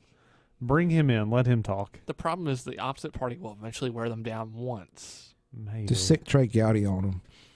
He can tear into some folks on Capitol Hill. Just saying. It's like whether you like the guy or not. I mean, he's like boom, he's done. Anyway, I don't want to get into political discussion here. Sorry. Well, we kind of did earlier. Yeah. I know it's I don't unfortunate. really know if that's political. I mean, it's still technically related. It's technologically related. Yes. But so do you see where Microsoft in I guess their beta release are now integrating an open SSH client. So you don't have to use PuTTY anymore. Really? It's taken them how long to do this? Huh. I don't know if that's necessarily a good thing or bad thing. I that doesn't give me a warm fuzzy feeling. Just saying. I vaguely saw that headline. Do you know if it's enabled by default or do you have to enable it? I don't know, and it's only in beta right now. Yeah, I saw it also had a server in there. Ooh, really? Yes, there's an SSH server and client. I hope that's turned off by default. I would hope so, but at the same time, you never know. But why would you want an open SSH server on a consumer operating system? I don't know yet. Why? I can see the client, maybe. Well, maybe it's an optional feature you can enable if you wanted to. Hopefully, it's one of those things where it's like you go to add Windows features where it's not pre-installed, but you can go and get it. Go and get it. I could see that. Oh man, but I could definitely use the client if it's a good client. The client may be like, well, this is just horrible. I would rather use PuTTY or something else. I bet they're going to integrate that with PowerShell. Oh yeah, they may.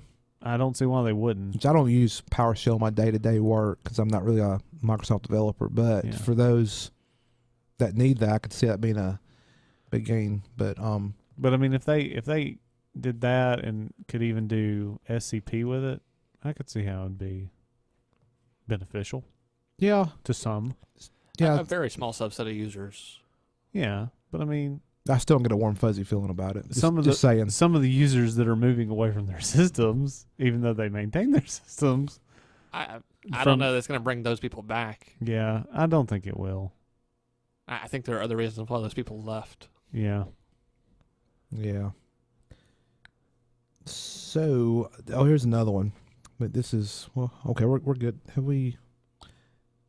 we do a break after? I don't remember. Let's see. Hang on. I'm trying to look. We don't have our fearless Mikey to keep tabs on that. I think we need to go to. He'll usually. Yeah, he'll give me the signal. I don't have nobody give me the signal tonight, so I think we need to go to break. I think we're running just a hair long, so just stay tuned, folks. And I got something else we're going to talk about here in a minute.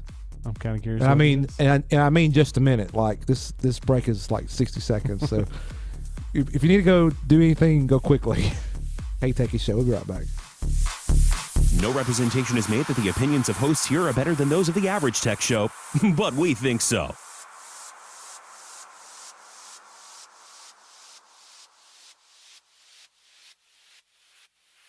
Gamecock Outfitters, located on the square at 109 Ladica Street in Jacksonville, provides customers with outdoor apparel and gear. Gamecock Outfitters is able to help you find exactly what you need for every outdoor.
Welcome back into the Hey Techie Show.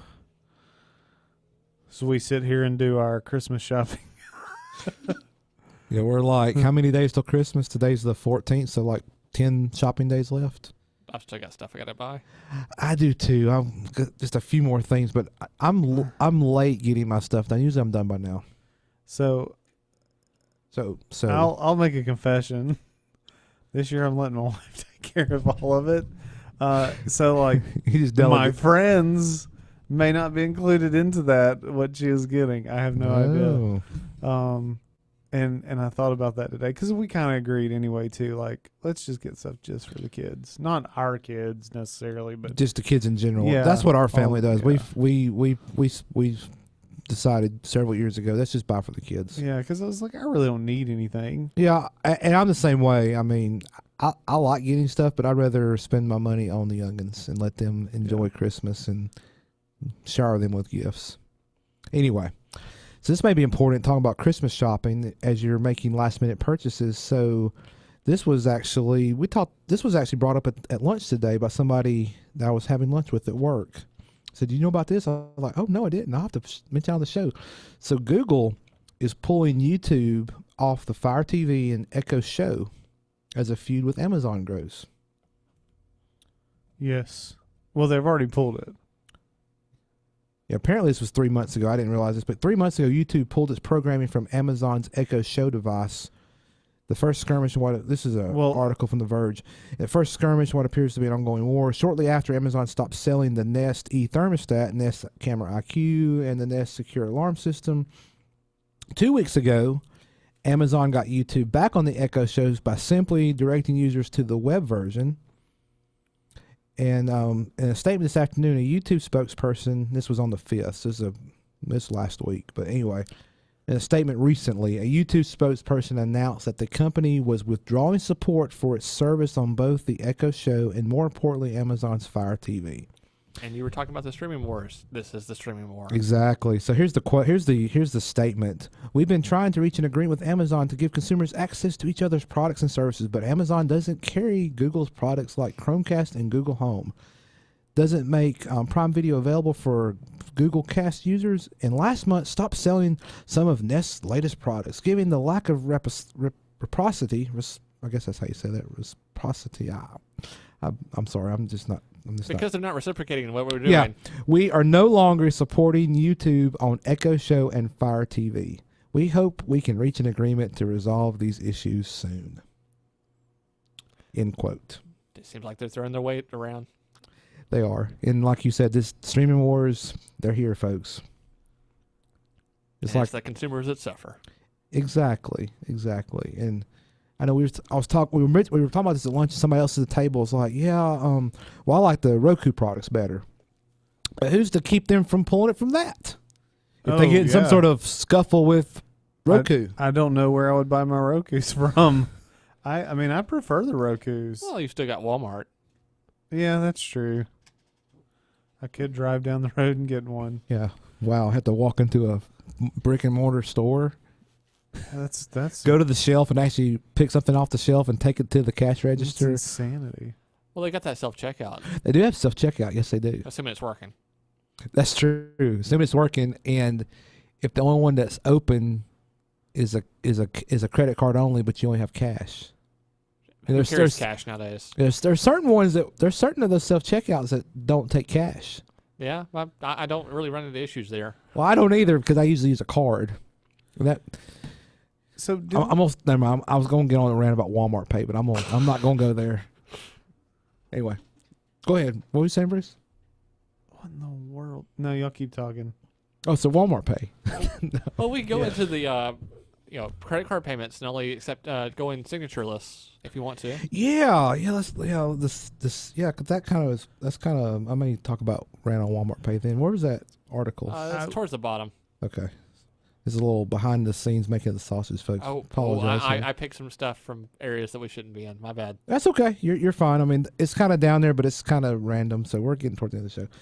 So this was a Mac Rumors article from earlier this week. So American Express Day announced on the 11th. They announced plans to eliminate signature requirements when customers make credit or debit card purchases, joining both MasterCard and Discover. So all three companies plan to stop asking customers to provide a signature when making a purchase in the United States and Canada starting in April of 2018. They say the change is designed to allow for a more consistent, streamlined, and speedy checkout experience for both merchants and cardholders. Now, I've noticed in a lot of stuff that I go through, I don't actually have to sign unless it's a very large purchase. I don't know which side that's done on it. Is it the store itself, or is it the credit card company that chooses whether or not you have to sign? Well, I can say from American Express, I've noticed in the last few weeks at least, maybe month or month and a half, when I've gone to the grocery store to purchase my weekly or bi-weekly groceries, it used to be if it was over 50, I had to sign, even with a chip card. Yeah, I had to sign. But I've noticed the last several trips I've made to the store, it's over 50. If it's over 50, it doesn't ask for a signature because you put your card. It's a chip card, so you got to put your card in. You're waiting for it. It takes a little bit longer to authorize. And I already got the little stylus off the side of the thing ready to sign, and it says, "Oh, remove your card." And it's like you take your card out. It's like, "Oh, I got to sign." Okay. Yeah. It kind of caught you off guard because you kind of get in that motion like, I know I'm going to have to sign. Yeah, I'll go ahead and get ready for it. But they've already processing. But one merchant I frequent with, purchasing groceries, big box store. But anyway, not going to mention the name, but you probably know what it is. But they quit several weeks ago requiring that, or maybe a month or two ago. Yeah, I've noticed. So I think maybe some of it may be merchant or credit card processor. I don't know. Which I'm thinking the big companies are probably their own processor. But anyway. Well, I noticed with my Discover card, if it's like under $100, I don't have to sign at all for the most part. Yeah, and it says on this article that they're apparently Amex is following suit with MasterCard and Discover, which the card I was referring to that I always use is an Amex card because it has higher fees, and I like to sock it to the merchant. No, I'm just kidding. So I get miles with my credit card. But anyway. Since we were talking about purchases and Christmas and all that, I don't remember if last week we talked about there was an issue with some of the USPS packages that they were delivering for Amazon. We mentioned that delivered, and they weren't delivered yet because basically they weren't delivering them in time, but they were going ahead and marking them as delivered. No way. So you couldn't say, well, I got this late or whatever. I've had that happen once. So who was? I think that just happened to my wife because she was like, hey, because I'm also expecting a package, but not from Amazon. It's actually my headphones that got repaired, and I've got a text from FedEx saying signature required. Yeah. And I said, well, I got a text for this, and I just went into Amazon and looked, and I think the package she was expecting was from USPS, and it shows it's delivered. I don't think it's there. I've had So who's marking it as delivered? The post office? Yes, the post office. Yeah, the post office has come back and said that no, we don't allow them to do that. But that was an official spokesperson and not a day-to-day. Yeah. There's somebody in the organization that's probably telling them to do that, because I have some good information that the parent that there's maybe a possibility. I'm trying to be very vague here, so I don't reveal anything that shouldn't be. He is on good authority. On good authority that I think, and it's probably maybe public news, but like there's an agreement between Amazon and the post office to deliver packages for Amazon. So apparently it's probably a good thing for the post office, gives them revenue and business. But, yeah. But probably right now, I think they're probably overwhelmed because of the time of year. Oh, sure. But I mean, it's the most wonderful time of the year. It is the most wonderful time of the year. But, that can save them for the rest of the year. True. I mean, yes. I mean, like merchants, they call Black Friday, it's called that for a reason. Yeah. It's usually the time of year where they can kind of go from the red to the black because they can get a lot of business in their store. I don't know if that's still the case. That's kind of why it's called that. Well, yeah. Anyway. But, I appreciate any courier. Yes, I do too. This is a very difficult time for them. I have noticed, like, besides the, like, UPS, FedEx folks, but like the post office people have been out a lot later. Yes. Like one day, usually my mail at my house is usually delivered, probably by midday based on their routes. But like, it's been like dark some evenings when they're getting to my house. It's like, oh my goodness, what time are they getting done? That's what my thoughts are like. They're going to be out all night trying to deliver mail. Yeah. And these folks, I mean, they have this is their job and their career, but they've got family, they got kids. Absolutely. Do you know they deliver on Sundays too now? Yes, I did hear they do deliver on Sundays. I've gotten the one post that way. office? Yes, I've gotten one on Sunday, and one of the coworkers has also gotten packages on Sunday before. Yeah, I heard that from somebody else. I have not received one on Sunday, but I've heard that. I've gotten one before, and it arrived. I usually it's like, well, if I order it like something on Amazon Friday, I know like, well, I'm not gonna get it Sunday. I count past that day when the delivery time piece. Apparently, we did get it. She found it. No good. They threw it in the bushes or something. Well, I think they somehow got it into the garage. I don't know if they slid it up under the door or. Yeah, I don't know. Like the garage door. Yeah, like it was something thin, and they like maybe. See, that's the one thing, and I'm glad you brought that up because my brother, he's complained to me about when he gets packages from certain couriers. Yeah. Not to complain about couriers, we do appreciate their work because it's a very important job. But it's like there's with certain ones there's some inconsistency on where they deliver stuff. Like one day they'll put it on the front porch, the next day it'll be like by the garage door on the side of the house, where it's just. So I wonder, it'd be large things that it's obvious what it is by the box that it's delivered in. And now is that just because of this time of year? He's told me about it this time of year, but I don't know if it's a ongoing issue. Yeah. Well, I would say throughout the regular part of the year, at least with UPS, you have that same driver on your route.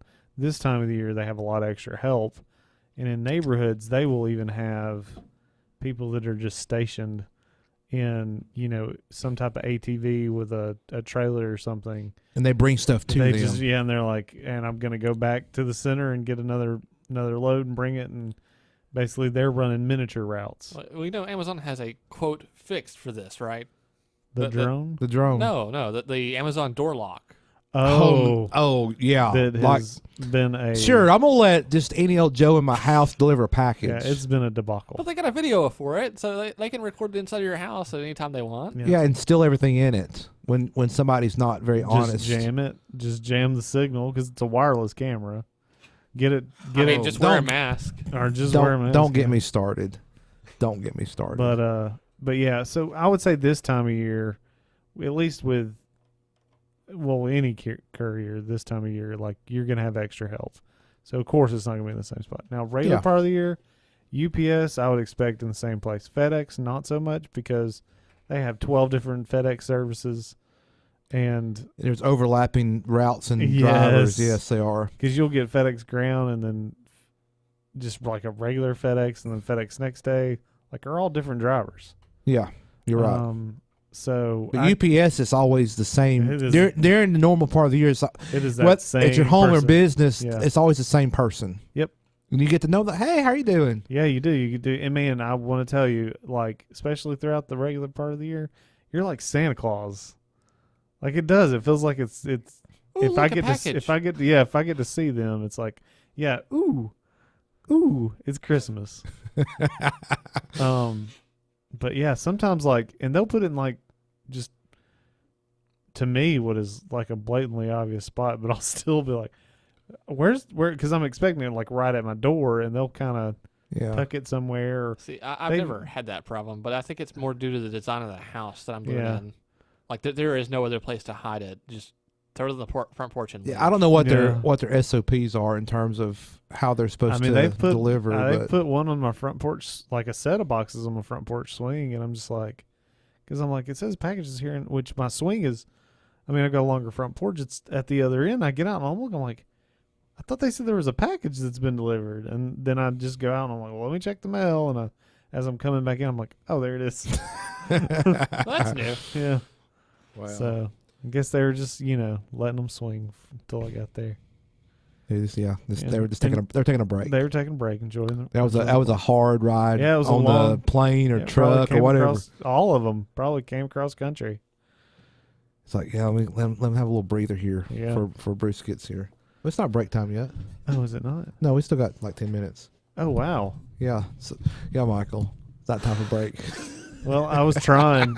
I know. I appreciate it. It's not what I normally do. So I got this one. So this is wouldn't be Hey Techies without an Apple article. And this is not rumor. I really don't have any rumors this week, so sorry.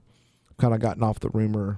Dropped off the. Oh yeah, we haven't done a rumor. I know. I just have not. I've done a poor job, and it's just you haven't done a history one in a while. I know. But anyway.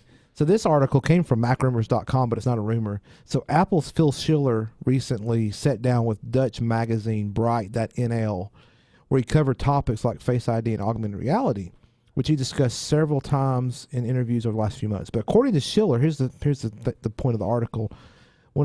He's basically saying that he believes that Apple's implementation of Face ID is superior to the facial recognition techniques available in Android phones, which Schiller called all stink, referring to the Android's implementation of facial recognition. Okay.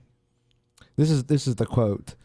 They don't work in all the ways we need Face ID to work. We're very aware that through the years, the simple thing, the home button, that started as the way you click to get to the home screen grew into so many different things for us. We had a Touch ID. It took you to multitasking screen, page Siri, activated Apple Pay, all this through one mechanical button. So for Face ID, we needed the best way we know of to enable us to easily unlock our device with our face in a protected way with the secure enclave and support all these other things.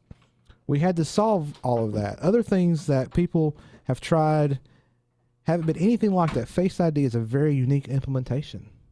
And Bruce left. Yep. He was so upset over this, what Phil Schiller said, that he left the room. And he can't even defend himself now. But here's the thing. He going to, of course, call anything from his competition that it's not good. We got the best way of figuring it out.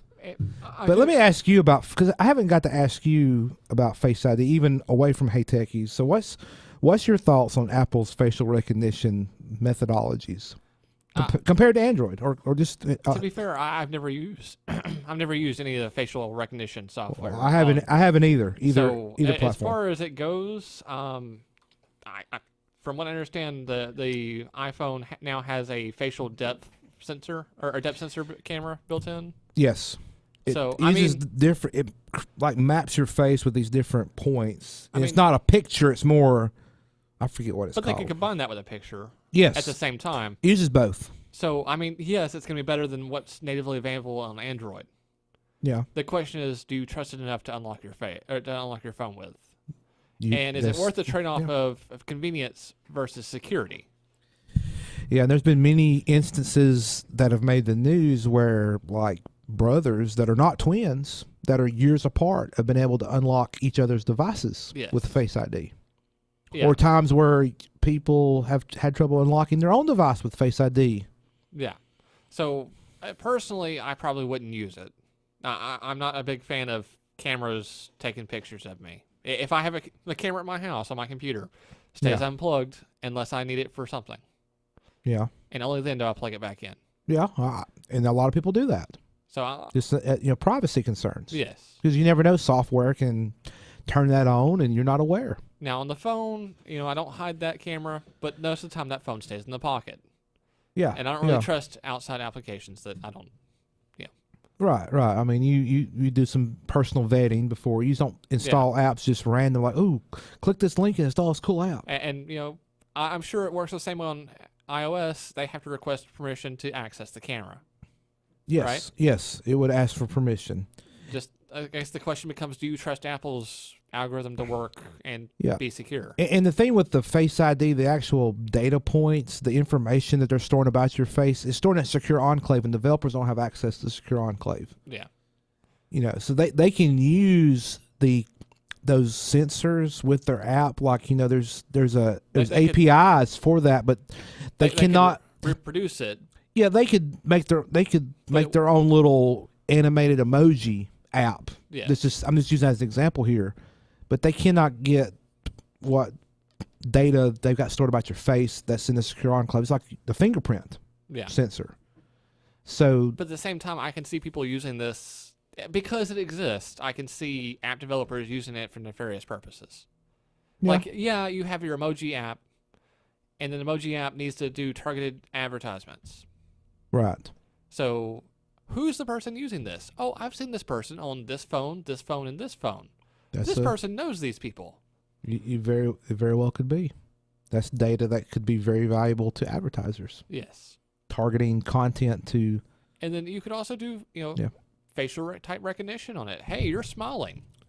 Oh, you're happy when you see this. Let's deliver this ad to you. But if you're sad, we're going to serve up different ads. Yeah. Oh, it looks like you're unhappy right now. Here's some advertisements for depression. Yeah, we need you to go see your doctor so you can get a prescription for XYZ drug. Yeah. I mean. And I can see this eventually happening with this type data being available. Yeah, absolutely. Absolutely. And I've said it on the show many times, I'm not a fan of Face ID. Some people are not a fan of Touch ID, and you don't have to use it. No. But that's one reason. Well, at the same time, for Touch ID, it's kind of hard not to use it because even though you don't have it on, do you know it's not really reading your fingerprint? That's true. Same thing with Face ID. I mean, With at least with the devices I've seen on Android, the touch sensor is separate from the home button, whatever that home button is. Yeah, but it's in a position where it's easy to access for obvious reasons. But say, for instance, you could tape over it or do something to make it inaccessible fairly easily. I wonder if you could tape over the home button. Well, I know some people use cases. The question is, does the case impede the functionality of the phone? Most cases today for iPhones, phones that had the Touch ID, the case is manufactured in such a way to where it keeps it visible. It keeps it where the Touch ID will work. Okay. Which this is a bad example of this iPhone 8 Plus I have, because it's just the case just wraps around in the back so it doesn't have any front, but like the LifeProof cases. Yes. Fully encapsulates the phone, but they've got it where there's whatever materials around that Touch ID allows it to still work. Okay. So, I mean, I did it deliberately because people don't want to lose that functionality, the average consumer. Yes. Now, if you're, Tin Hatter, you may could add some tape or something to obscure. Yes. You could probably do that with the Touch ID, the Face ID, excuse me. Same time, I'm understanding Apple is wanting to move the touch sensor or the fingerprint sensor into the actual display itself. They do, and I think that the rumors were that they were trying. It's now turned into a rumor segment. How about that? So, they were. There was rumors saying they were trying to do that for the iPhone 10, but it didn't make it. And maybe they were doing it for the iPhone. I don't know, but iPhone 10 came out with the Face ID. Okay. Which. Here's the thing: if you're still in the market for a last-minute Christmas gift idea for somebody who needs a new iPhone or wants a new iPhone, basically the only difference between the iPhone 10 and the iPhone 8 series, besides the price, is the Face ID, Touch ID difference.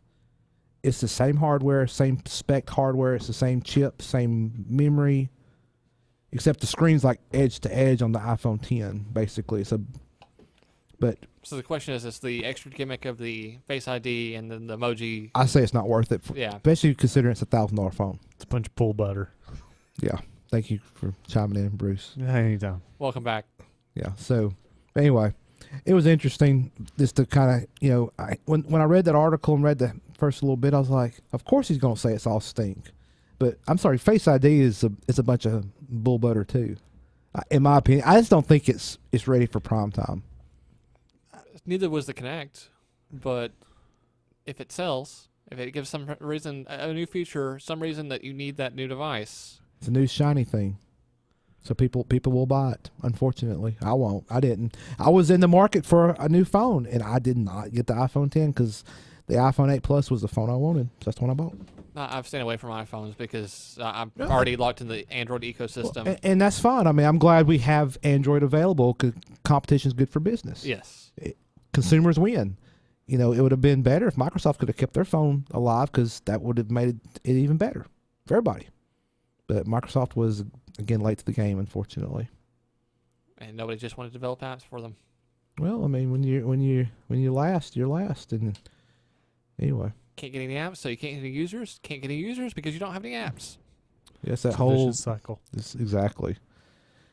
So we've got one more segment left, folks. And is it going to be tech history? You'll find out. Hey, Techie Show.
Welcome back in to Hey Techies. Oh, yeah, I guess you were waiting on me, and I was too busy. I was, and like I said, Bruce is not going to bring us back from break. So yeah, I was in my own little world. That's fine. You're fine. We're getting near the end of the show, and our attention spans are shorter and shorter. That is true. And it's been a long week, I think, for a lot of folks. Yes, it has. So this is something that might interest you, Bruce. So I know you're a road warrior quite a bit for your day job. Well, right now, seems that way. So Hilton Hotels, they've announced the upcoming debut of what they're calling a connected room. I have heard about a high-tech guest room that will enable hotel guests to control the temperature, lighting, television, window coverings, and more from their smartphones using the Hilton Honors app. And right now, I've used some of that, not the connected room stuff, but like the Hilton Honors app for at least a year or two. I think they've had they call it digital key, where if you agree, it's an opt-in thing. It's not a default automatic, but if you want it, you can opt in using their app. And when like your hotel room is ready, it'll tell you, hey, your room is ready. It'll tell you what room, of course, and then you can use the app to unlock the door. When you get near the door, it'll give you the option in the app to, hey, unlock the door. They already do that. Yeah, they do that. They've been doing that for at least a year or two. That's what I said. Oh, sorry.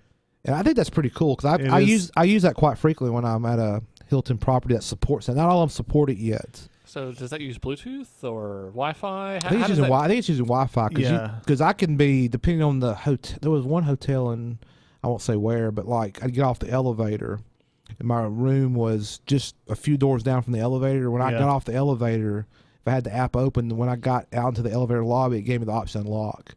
So I could push the button, and by the time I got to the door, it let me in. Yeah. I'd love to see research into the security of this type application. Won't you? You need to see if you do some research and I'm not back. that good. No, you're not that good. No, you I'm are. not that good. I love reading them, though.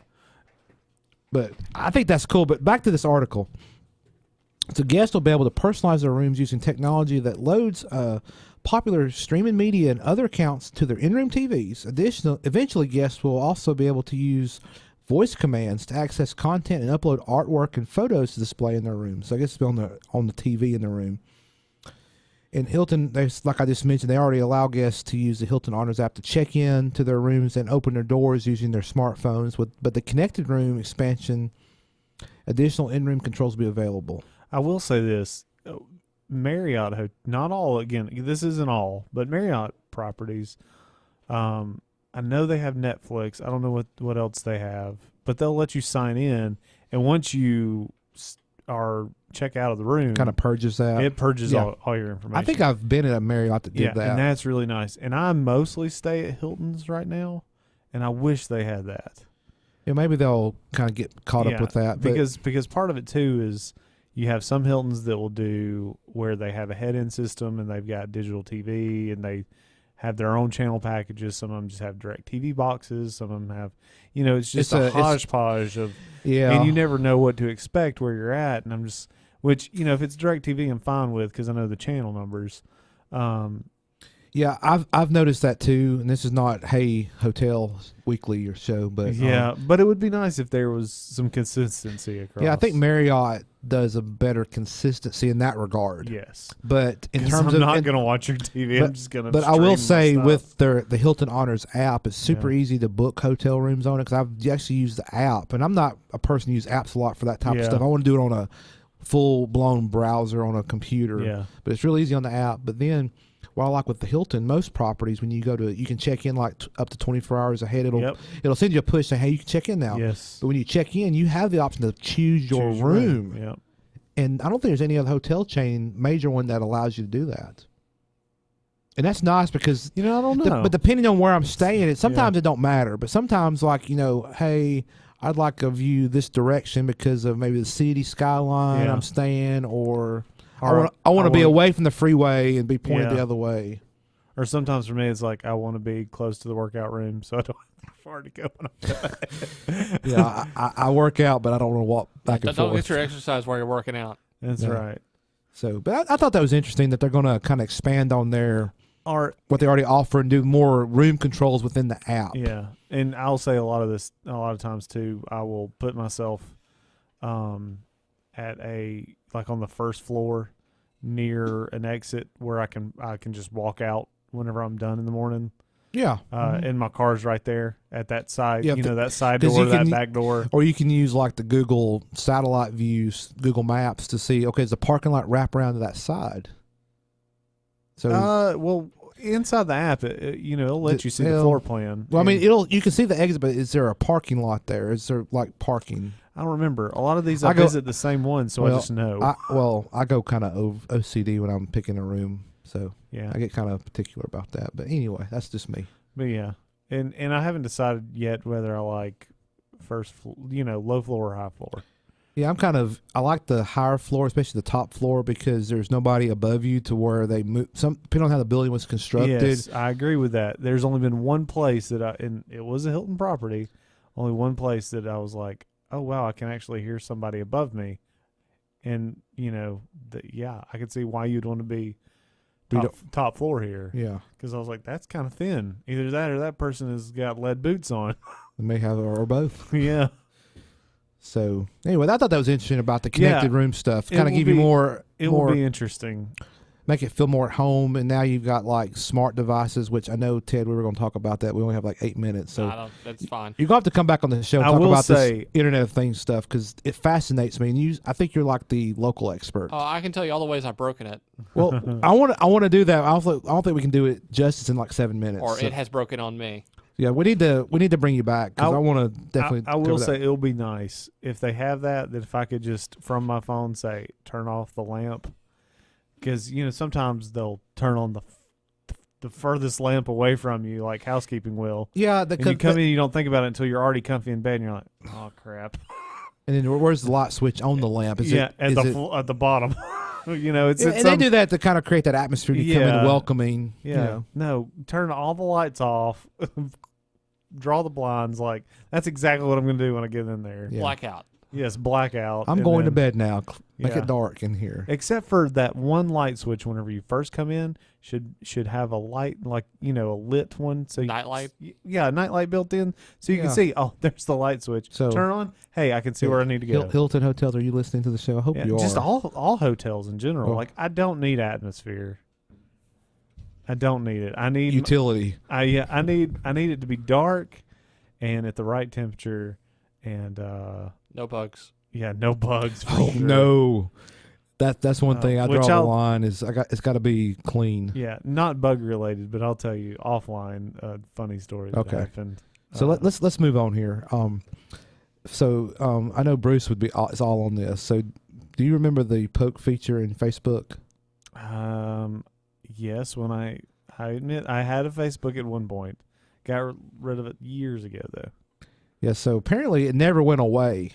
But it was a thing there for a long time. But it never went away. But now they're trying to give it more prominent placement. And it's even considering expanding the set of casual greeting options to include others like a wink, a wave, a high five, or a hug. So how you can go poke somebody in Facebook, which apparently you still can do. I didn't go and research where it's at currently, but was it just to get somebody's attention? I think so. It didn't make sense to me. But the poke was one of Facebook's oldest features, according to this TechCrunch article. Yeah. It existed at a time when the social network was still called the Facebook, and there wasn't much to do on the site as there is today. The meaning of the poke was never really defined. Facebook decided to leave it up for interpretation. So that's Bruce's interpretation. Like, I just figured the poke was for the socially awkward. Yeah, so I can't reach over and poke you right now, but just poke, get your attention. Poke. I'm socially awkward. Poke. So Facebook is trying to give it another shot because it's kind of waned in popularity, I guess you could call it. But the new poke button's placement also makes it easier for accidental pokes to occur. When you're aiming for the message button instead or just browsing through the user's profile. Apparently they've already moved it. So for this reason, not everyone is thrilled with the new, but I guess it's already been moved. I mean, I'm on Facebook. I hadn't noticed it, but anyway, so there's a bunch of stuff in here, but anyway, so poke is coming back to Facebook. So for those like Bruce that missed it, Bruce can start his Facebook back up so he can enjoy the poke feature. It's probably still there. Never goes away. Probably not. We got about 4 minutes, and there's one thing I want to cover. Let's just go ahead and cover this. So so it's Christmas time, as we've been talking about, and if you're 10 days away from Christmas, needing some gift ideas for Michael's actually listening. Hey, Michael. So he didn't know the poke was gone. Well, it's not gone. It's there, and it's more prominent now. Anyway, we're moving on. So Christmas time, kids, want their Xboxes and their Nintendo Switches and their smart TVs and their whatever. So there's this article here from TechCrunch that's got 17 different STEM-focused gifts to inspire kids to learn coding and love robotics, which we've talked about this on the show many times about the STEM initiatives, and I think we all can agree that that's very important. And the younger when they get exposed to this at a younger age, it's just, I think, better. Would you gentlemen agree with that? I agree with that for the most part. It all depends on how they're exposed to it. Yeah, and I think doing it with some of these different gift ideas may help. Like, you a stocking stuffer, or I want to get them one more thing, and I don't know what to get them. If they have maybe they're inclined to this stuff, is maybe There's 17 different things in this article. I want to cover just a couple. I think a lot of it depends on a positive parental approach. It does. It's not like just, here. Yeah. Yeah, but if the parents want to be involved in that teaching process, especially those that are probably in those STEM-related fields already. Yes. Trying to pass that forward to their children. But the first one on here was the Code Babies ABCs of Web Picture Book. So it started with this alphabet picture book written by a web designer that aims to introduce the under fives to the language of the web. So I don't know if that's the best example, but I thought that was interesting because they have a screenshot on the A. It says A is for anchor tag. Okay. I could see somebody getting that. Oh yeah. I think it's more of a joke gift than anything else. But $13 is the price of that book. And another one here, classic wooden abacus, around $15 again. Encourage good grounding in math from an early age with the classic counting toy that's been used for millennia. No internet connection needed. It's net neutrality ready, or lack of net neutrality ready. Doesn't matter. Here's a serious one. So Amazon STEM Club toy subscription. I didn't know this even existed. Do what now? Amazon STEM Club toy subscription. I have heard of this. So if you want to spread your bets on which STEM-focused toy might inspire your intended recipient, Amazon has a subscription service targeting kids across 3 different age ranges, and it's costing $20 a month. Yes, I did.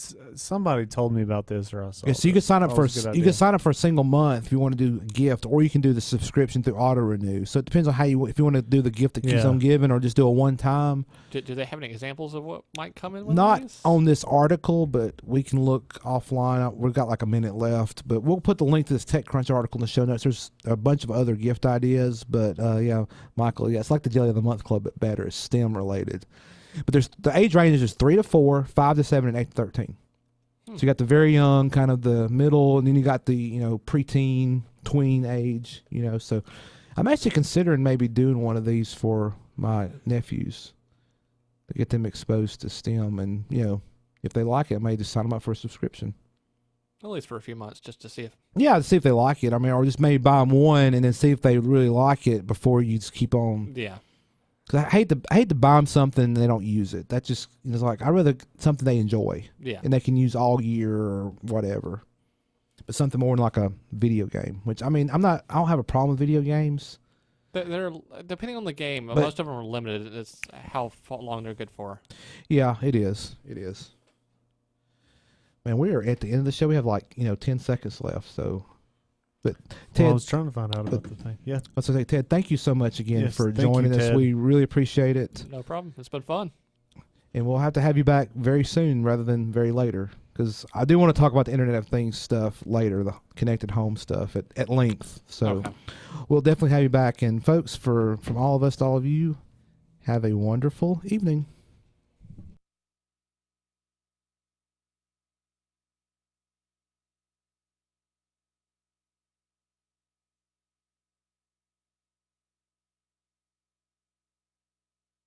Live from NPR News in Washington, I'm Jack Speer. A fire that's been burning for more than a week continues to wreak havoc northwest of Los Angeles. It's now become the 4th largest fire in California history, and today claimed the life of a firefighter.